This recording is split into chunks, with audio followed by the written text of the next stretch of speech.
Okay, I want to give a very quick exposure to everybody as to the ideas that, all of you came up with in 20, 30 minutes. And then we can just very quickly look at them and, think of, whether they were scalable, repeatable, whether it's really possible to build a company on this stuff or not. And so, one idea was to create an education platform because it's a large number of people, etc. And using the kind of the Akash tablet and so on. And clearly, when you have so much illiteracy in a country, in a place like India and Gujarat in particular, education is very important, as you all know. Like if you look at all the developed countries, they have 95, 98% education literacy, at least till now. So education is definitely a big, wide open area that has to be solved, and lots of innovative solutions can come out there. Another interesting one for Gujarat, where you have so many animals, cows, etc. Sheep, online services for animals has been great, I think. Anything that would make it really good. Third one was to actually, with the proliferation of smartphones, essentially people have a screen, they've got access to the internet, they've got access to videos, educating using smartphones. I think it's definitely something that is going to come along, and thinking about how to educate just with a single smartphone. So these they're expensive a little bit right now, the ones with the screen and smart, etc. But give it another 2 years or 3 years, these will become like maybe 3,000, 5,000 rupees or whatever, and all of a sudden, just say if you can educate just based on a smaller screen like this, then you're looking at something that can become very viable. Fourth one, interestingly, was to leverage the online system to report crime anonymously. Another interesting angle. Event listing with bookings and planning. That's a good one too. Then tourism promotion. I'll just give you a quick idea as to last year I went to a place called Angkor Wat. Angkor Wat in 1999 had about 5,000 visitors. Just 5,000 visitors a year. 10 years later, they have 3 million visitors a year. You can see how in 10 years, I think the total number of visitors just going to Angkor Wat, which is a bunch of 1,000-year-old temples, is probably larger than the tourism of all of India. So if you can think of, how suddenly tourism can transform a whole economy. Cambodia has become the largest business or source of revenue for the economy. So you can see that tourism done correctly can actually transform the economy of a place. If you look at Thailand, it's a country where tourism is probably 10 times bigger than tourism of India. And we all know that India has got more tourism assets than any of these countries by a factor of 100, maybe a factor of 1,000. We've got religious tourism, we've got just entertainment, we've got now, instead of doing marriages here, people fly everybody to Phuket and all that, to Bangkok and so on. So you can think of how much money is flowing out to these countries. In India, you have the same facilities or better. And so, tourism is definitely an area that a place like India has just not developed it properly. And if it is done properly, it can be successful. Virtual education. How many of you know about Khan Academy? Khan Academy. Yeah. So Khan Academy, probably one of the most exciting virtual educational, entrepreneurial startups. and done by one person in his bedroom trying to help and teach his nephew, has now become a full-fledged company that's funded with millions of dollars. The other one is where MIT put their AI course online about a few years ago, and they thought maybe a few people would sit in and take that free course, and 170,000 people signed up from around the world for that course, and that excited MIT so much that they decided to put every course that they have online. So every course at MIT is online.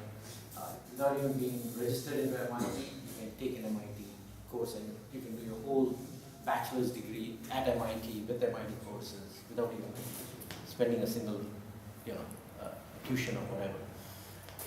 And now over 100, so they actually then took the whole virtual platform and made it available for free for anybody that wants to use it, so with source code and everything. And now there's 100 universities around the globe using it, and different, I think even Denmark might be using it, and about 4 million people are signing up to use it every year. So, clearly virtual education is going to happen. Somebody is going to figure out, there are going to be many opportunities for entrepreneurs to create businesses there. Leverage mobile to educate and inform masses to keep up with industrial development, etc. That's the one. The other interesting one was for commodities,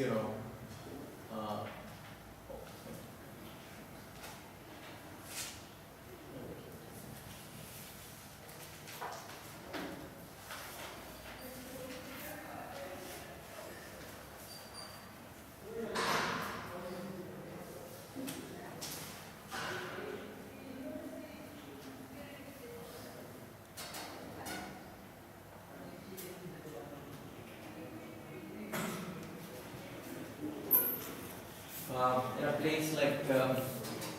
place like Gujarat or India, actually, healthcare with online remote diagnosis makes a lot of sense, because you have the doctors in the big cities. As soon as you go to even a village that's 50 miles from Hyderabad, there's no doctors available.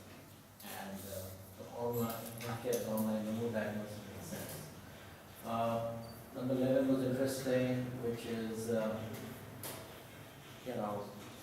now the Indian railway system is all online, but none of the local bus systems are online. 90% of the time we're using our local buses, but so we've got no information about the bus is delayed, etc.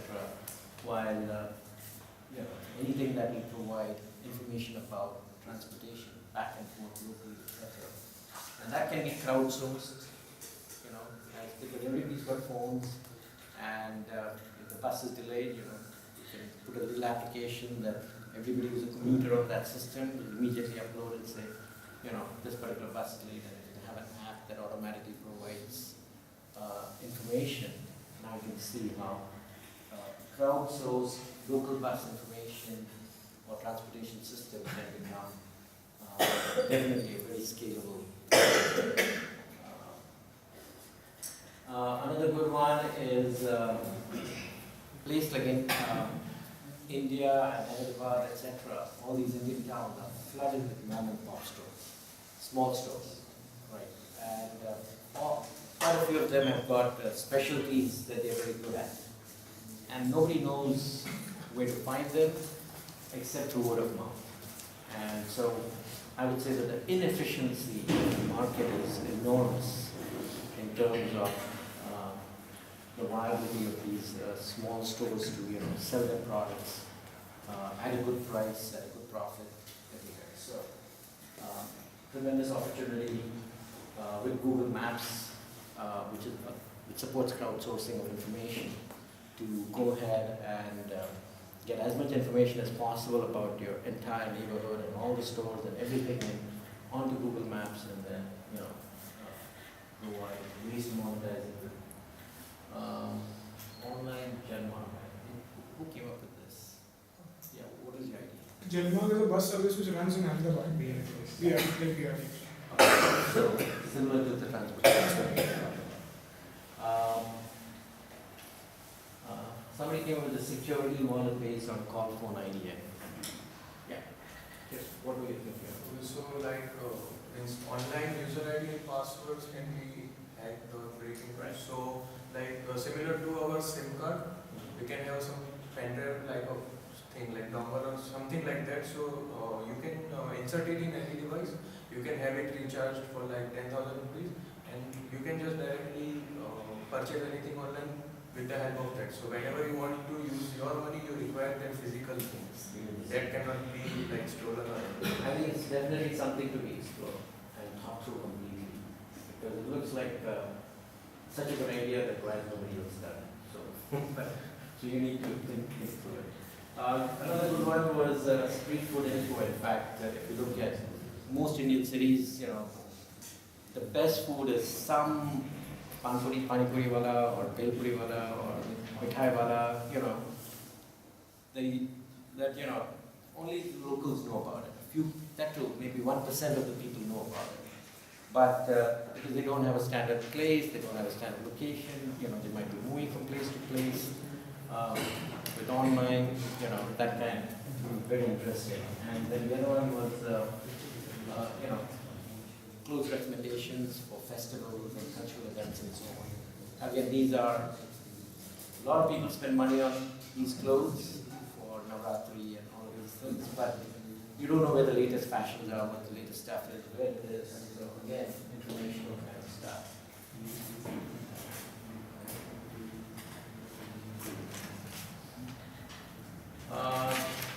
During emergencies, like, you know, everybody's panicking, how do you get the ambulance to the emergency location quickly, especially in a place like Ahmedabad where there's no street signs, there is no easy numbering system. It's like you have to ask 5 people before you can finally find even the apartment building that you're looking for. So some sort of a system for locating in India makes a lot of sense. Like, you know, the rest of the world, everything is numbered, streets are numbered, streets are named, everything is in sequential order or in a zigzag, you know.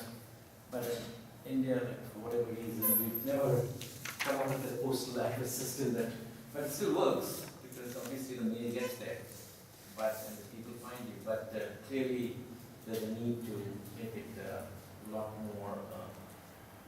Leave the system as it is, but still get there, and you can do it with online tools. Another one was how to keep English. So I would say that, you know, in 20-30 minutes, I think we got some lots and lots of very good ideas, and so that's excellent. So you know, for the next 2-3 days, I recommend that each of the groups, you know, just comes by my office with your idea and with your group, and then just let's brainstorm for 10 minutes, you know, whatever ideas you have come up with. I don't want to do it in this class, we only have a very short and you know, get to a lot of time. Okay. So basically I'll be in the office from about, you know, 9:30 to, you know, 5 or 6, and it's shed 5, room 223. Okay, so shed 5, room 223. Just go ahead and show up, or you know, you can send me an email and I'll confirm it and give you a dedicated slot. If you know want that. Okay, so.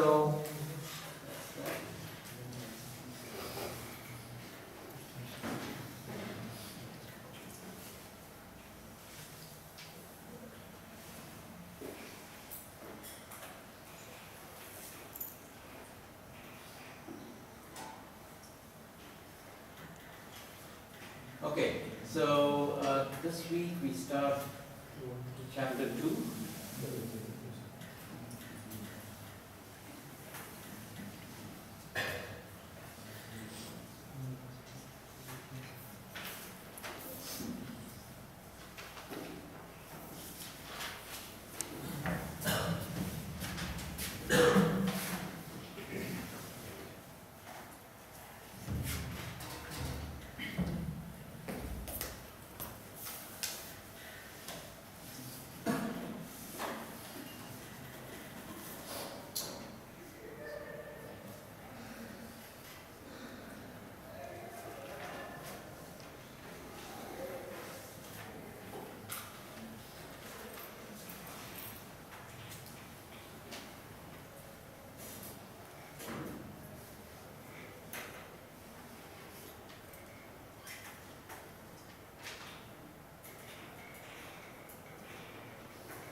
So I'll be emailing this document to everybody. So, did anybody download the Dino app? Okay. So, this is a pretty neat little tool because you can actually, capture a multimedia effect, right? So, here, like, I've got the chapter. There's actually an audio track also that I basically put on that particular thing. And then I also have other windows that I can open up on the side. And kind of, we can essentially cover the material in a multimedia way on the beginning. So basically, the person you see on the right hand side is Peter Whelan.